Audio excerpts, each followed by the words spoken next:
The village stood at the edge of a forest the locals simply called the Dark One. No one remembered when it got that name, but even on the brightest days, the trees seemed to swallow the light. A road ran through it and ended at an old house, a house that should have collapsed decades ago, but somehow still stood. Andre returned there after 10 years. After his grandmother died, the house became his. The villagers greeted him strangely, without warmth, without curiosity, as if he had brought something unwelcome with him. "Don't go into the forest after sunset," said an old neighbor with cloudy eyes. "Why?" The old man paused. "Because not everything there stays alive the way it should." Andre only smiled. He didn't believe in such things. In the city, he was an engineer, a man of logic and facts. But on the very first night, something felt wrong. The house creaked, normal. The wind howled, also normal. But the footsteps outside his window, slow, careful, that was not. He looked outside. No one. On the second night, the footsteps returned. And then something else. A faint scratching on the wall like fingernails dragging across wood. On the third night, he couldn't take it anymore. He went outside with a flashlight and walked around the house. No footprints. The ground was soft but untouched. Only on the wall he noticed long, thin scratches, too precise to be random.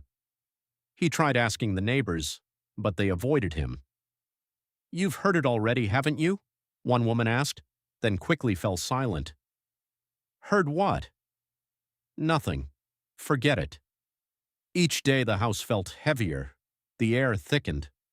Sometimes Andre heard whispers right behind him, but whenever he turned, no one was there. One night he woke up because someone was in the room. He couldn't see it, but he felt it. The darkness in the corner was deeper than it should be. It breathed.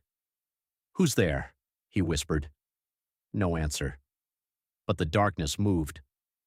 Then a voice came, quiet, hoarse, like something that had forgotten how to speak.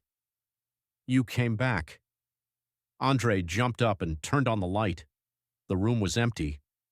In the morning, he decided to leave. Packed his things, started the car. Nothing. Dead battery. Even though it worked perfectly the day before, no signal on his phone. That evening, he saw footprints. They started at the forest and led straight to the house. But there was something wrong. They only went one way, from the forest to him. None went back. That night, the footsteps no longer hid. They echoed across the yard, sometimes right on the porch, then inside the house. First, in the hallway, then at the door. The handle slowly turned, the door opened by itself, and in the doorway stood it, too tall, too thin. Its body stretched unnaturally as if pulled apart. It had no face, only a dark, empty surface where faint flickers of light appeared. And it was smiling, even though it had no mouth. "You took a place that isn't yours," it whispered. Andre stepped back. "This is my grandmother's house." The creature tilted its head. She knew. Knew what? That we come for those who return. The light flickered. The walls groaned louder than ever. And then Andre understood the worst thing. The footsteps, all this time, were not outside. They were inside the house, and inside, him. The creature moved closer. "You already opened the door." "I didn't." But then he remembered. 3 nights ago, when he went outside, when he touched the wall with scratches, he had knocked. Once. From the inside, something answered. The creature reached out a long, unnatural arm and touched his face. The world went dark.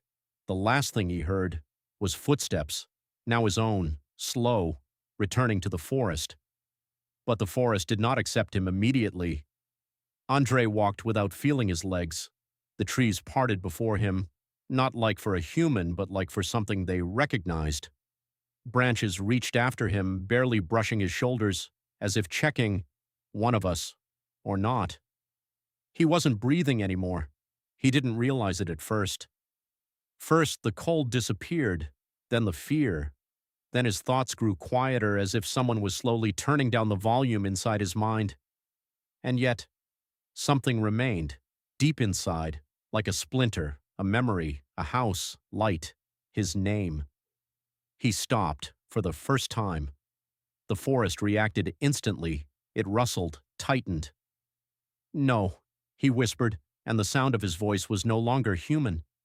"No, I—" The word "I" came with difficulty, as if it no longer belonged to him. The darkness between the trees thickened, and from it others emerged, just like him, distorted, tall, faceless. But inside each of them, a faint flickering light. They surrounded him. "Too late," came the voice from all sides at once. "You already opened the door."